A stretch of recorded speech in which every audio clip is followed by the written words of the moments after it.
11 കുട്ടികളുടെ പിതാവായ സ്പാനിഷ് രക്തസാക്ഷിയെ വിശുദ്ധനാക്കാനുള്ള നടപടികൾക്ക് അംഗീകാരം നൽകി ഫ്രാൻസിസ് പാപ്പ.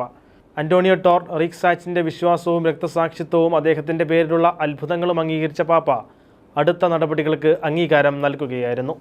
1936 സ്പാനിഷ് ആഭ്യന്തര യുദ്ധകാലത്ത് കത്തോലിക്ക വിശ്വാസത്തിൻ്റെ പേരിലാണ് അന്റോണിയോ ടോർട്ട് റിക്സാച്ച് കൊല്ലപ്പെട്ടത്.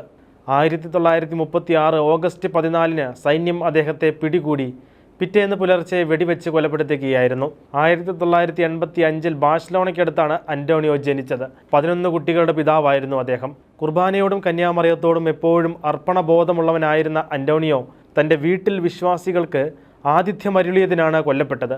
ആയുധധാരികളായ ആളുകൾ അന്റോണിയോയുടെ വീട്ടിൽ പ്രവേശിച്ച് വീട് കൊള്ളയടിക്കുകയും ജയിലാക്കി മാറ്റിയ ഒരു മഠത്തിൽ വെച്ച് അദ്ദേഹത്തെ പീഡിപ്പിക്കുകയും പിന്നീട് വെടിവെച്ച് കൊലപ്പെടുത്തുകയുമായിരുന്നു.